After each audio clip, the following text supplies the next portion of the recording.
Manchester United is going up against Fulham this weekend in what is arguably going to be one of our biggest games of the season. Now, we had a spectacular performance against Manchester City.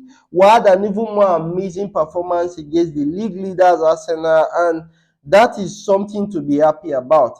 But then again, we have seen this happen with Manchester United time and time again. We win these big teams, we go off with these one-off performances, two-off performances, and then when we start to play the smaller side, Fulham, Leeds, Burnley, we drop points and the performances drop. Now the question on everybody's lip is that what is we are going to see tomorrow? Is that performance going to repeat itself? Are our players just going to collapse? Are they going to be lacking of solutions? Because when we play against these teams that have to sit back, it's sort of we do not know how to find solutions, and that has been the problem for a while. Now, on this video, I'm going to be giving you some reasons why I think we're going to see a much different Manchester United. I think we are going to win the game. I think, yes, the fear from a lot of people is valid, but this is a much different Manchester United, and I'm going to get right into it. Now, if you are watching my content for the very first time, please hit the like button, hit the subscribe button. Please support the channel. I'm on the road to 1,000 subscribers. I really need your help. If you enjoyed the video, please hit the subscribe button. If you want to show some level of support for me, please hit the subscribe button and please share the video. Thank you very much for doing that for me. God bless you. Now, this was the 11 we saw in the last game against Arsenal, and of which the number one thing to notice is we do not have Patrick Dogo. Obviously, he got an injury in the last game. According to reports, he's going to be out for 4 weeks. He has been our best players for the game against Arsenal and the game against Manchester City for me. He is going to be hard to replace because his athleticism and that on that side of the pitch has been amazing. And even the most important one for me when I'm surprised now, his attacking ability, his ball striking, and we have seen his confidence grow over the past few weeks. But then again, injury has happened, and it happens in football. He'll be out for 4 weeks.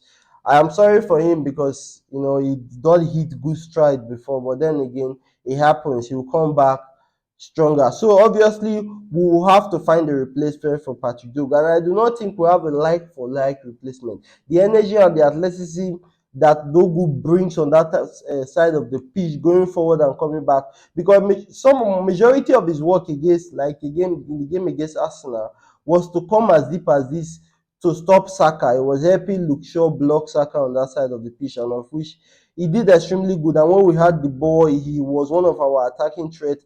If most times, I saw him here and I saw Mbeumo here, he was always trying to get ahead and run. And we saw that so many times. He performed spectacular in the past match, and him not being available, he's our best player in the past 2 games. Like I said, he's going to tell on us, and I sort of think the manager will have to twist his system if we're going to put another player there.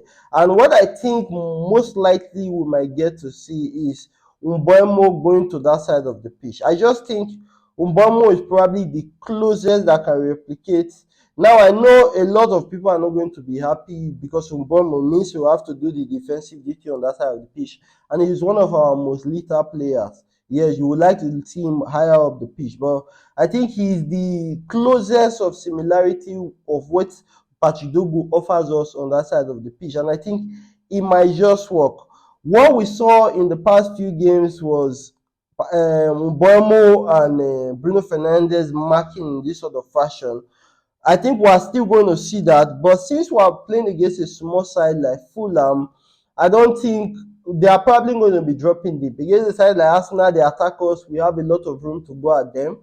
But when we are playing Fulham, we are probably going to have them in a low block most of the time, especially if they concede possession to us and we hold a lot of possession of the ball. Now, one of the most important things I've enjoyed seeing on the past few games is these bounce passes to the midfield. Say Kobe Mino passes the ball to a Sesko, Bruno Fernandes comes here and receives the ball. And there have been a lot of movements when this happens, like this guy comes here and this guy. The mobility we have seen has made it hard for our opponent like the Manchester City and the Arsenals to be able to have a grip of us. And I think if we just do the same thing, because every time I've watched us against small teams, one thing we do, we are too static on the ball. And the difference we have seen with Michael Carrick so far since they have been performing under Michael Carrick is they are not static at all. Even the defenders, they do push up and press. We dey see our defenders as high as this on the pitch.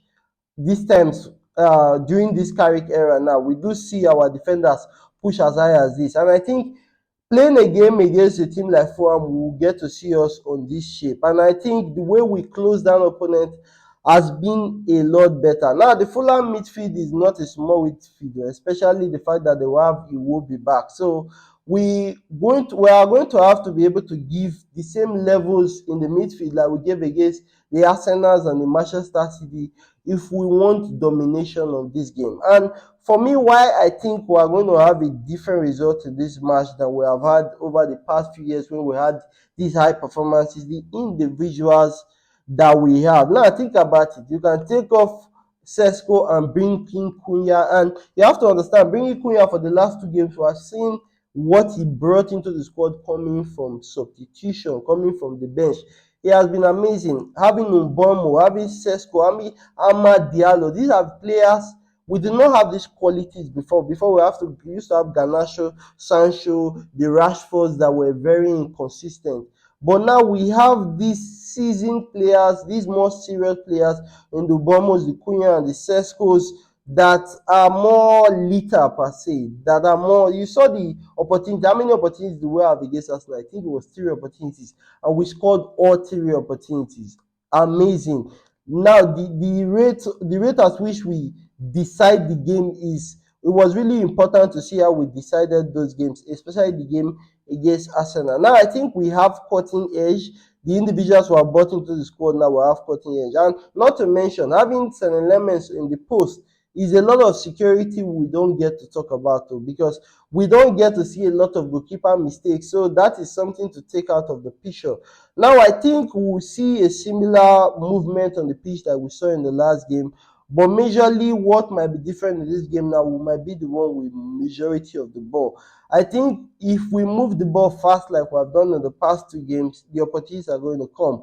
These bounce passes that I'm talking about, if we get to see more bounce passes, Bruno gives it to Cunha. Cunha does not trap it and try to run.